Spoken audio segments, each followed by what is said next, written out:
안녕하세요. 자카르타 한연합교회 중고등부 여러분 반갑습니다.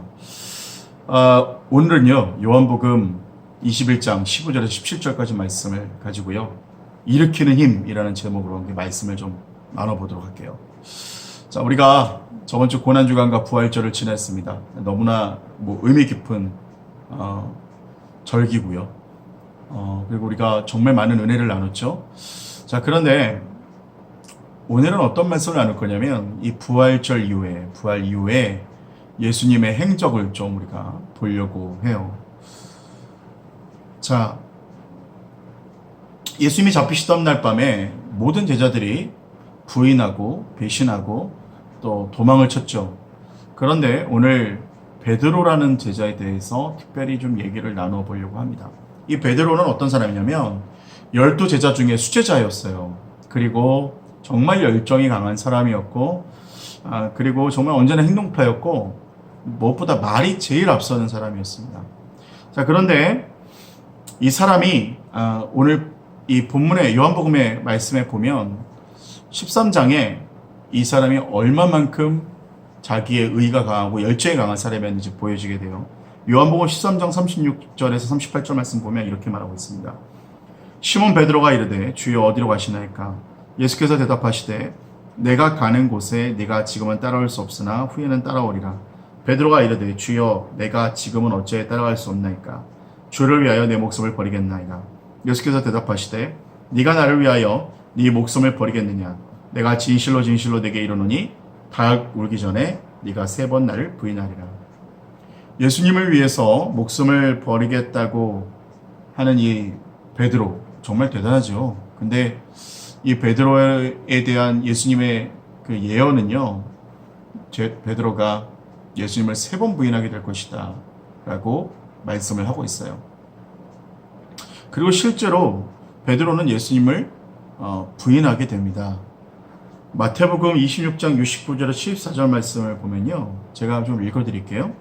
베드로가 바깥들에 앉았더니 한 여종이 나와 이르되 너도 갈릴리 사람 예수와 함께 있었도다거늘 베드로가 모든 사람 앞에서 부인하여 이르되 나는 네가 무슨 말을 하는지 알지 못하겠노라 하며 앞문까지 나아가니 다른 여종이 그를 보고 거기 있는 사람들에게 말하되 이 사람은 나사렛 예수와 함께 있었도다며.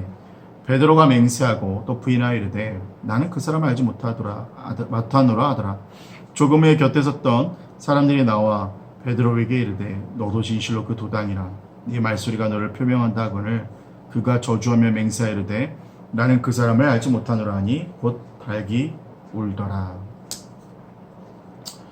자, 오늘 보니까 베드로가 예수님을 정말 3번 부인하죠.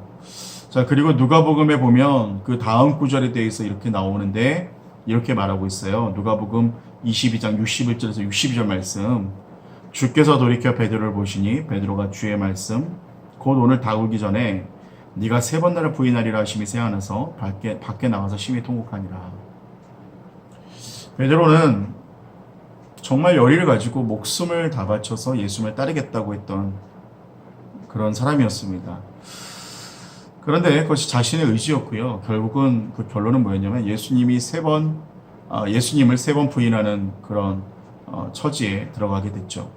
결과적으로 베드로는요, 예수님을 따르는 데 있어서 실패했고 넘어졌고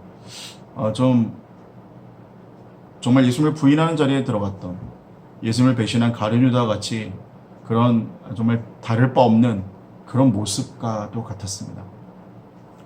자, 근데 여기서 우리가 한 가지 주목해서 볼 것은 예수님께서는 사람을 대할 때 뭔가 패턴이 있다는 것을 좀 보게 되죠. 자, 이게 패턴이라는 게 무슨 말이냐면 먼저는 가룟 유다에게 이렇게 했다는 것을 우리가 볼 수 있게 돼요. 마태복음 26장 23절을 보면 이렇게 말합니다.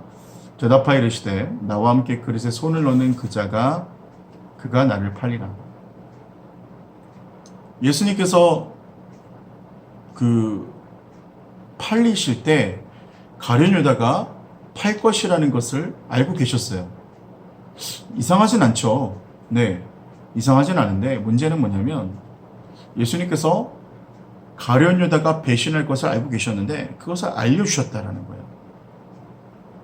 만약에 가룟 유다를 막을 생각이 있다거나 가룟 유다를 좀 책망할 마음이 있었다면 오늘 이런 식으로 얘기하시면 안 되죠. 좀 다르게 얘기하셨어야 될 거 아닙니까? 오늘 이렇게 말하셨다라는 것은 무엇이냐면 예수님께는 뭔가 다른 의도가 있었다라는 거예요. 그 의도는 무엇이냐면 바로 회개할 기회를 주시는 것이죠. 용서할 기회, 돌이킬 기회, 그리고 다시 일어설 기회를 주시는 겁니다. 이게 바로 예수님의 패턴이에요. 자, 그러니까 오늘 본문의 말씀을 다시 아까 제가 읽어드렸던 그 말씀을 보면요. 예수님의 패턴이 보이게 됩니다. 예수님께서 베드로에게 네가 나를 3번 부인할 거다라고 말씀하셨던 그 이유가 무엇일까요? 오늘 예수님의 패턴이 보이게 되는 거예요. 무슨 말이냐면 베드로가 3번 나를 부인할 것을 내가 알고 있기 때문에 이미 알고 있었고 내가 너를 이미 용서할 마음의 준비가 있다라는 거예요.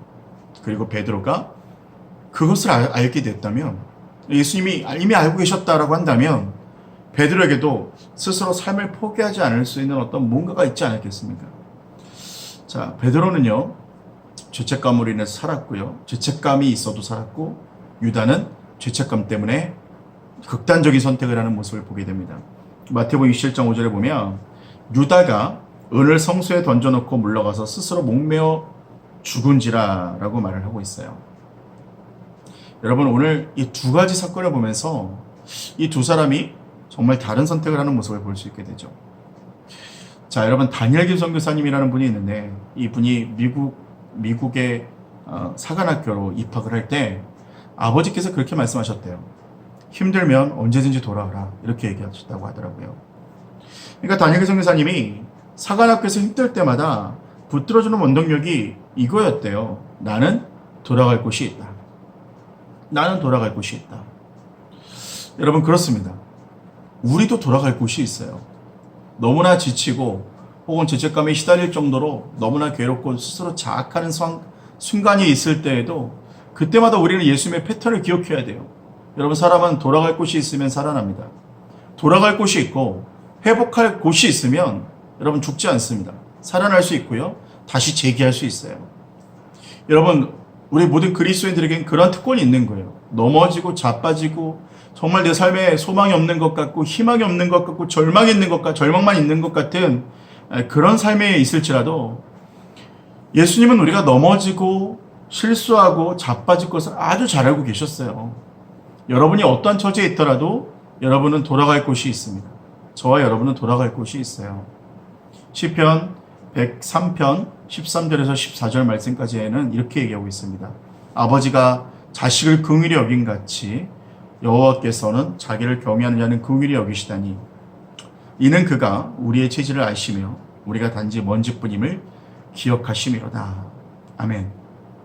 하나님께서는 우리의 체질을 아시고 우리의 연약함을 아십니다. 여러분, 하나님께서 우리의 이름을 아시고 우리의 연약함을 아시고 우리가 넘어질 것도 아시고 우리의 절망도 아십니다. 우리의 아픔도 공감하세요. 여러분, 그렇기 때문에 그냥 넘어지고 자빠지고 힘들어할 것이 아니라 오늘 주님 바라보고 다시 일어나는 또 돌아가는 저와 여러분 되시기를 예수님을 축복합니다. 또한 예수님의 패턴을 또 하나 더 볼 수 있게 되는데 뭐냐면요. 요한복음 21장 17절의 말씀이에요. 세 번째 이르시되 요한의 아들 시몬아 네가 나를 사랑하느냐 하시니 주께서 세 번째 네가 나를 사랑하느냐 하심으로 베드로가 근심하여 이르되 주님 모든 것을 아시오매 내가 주님을 사랑하는 줄을 주님께서 아시나이다. 예수께서 이르시되 내 양을 먹이라. 아멘.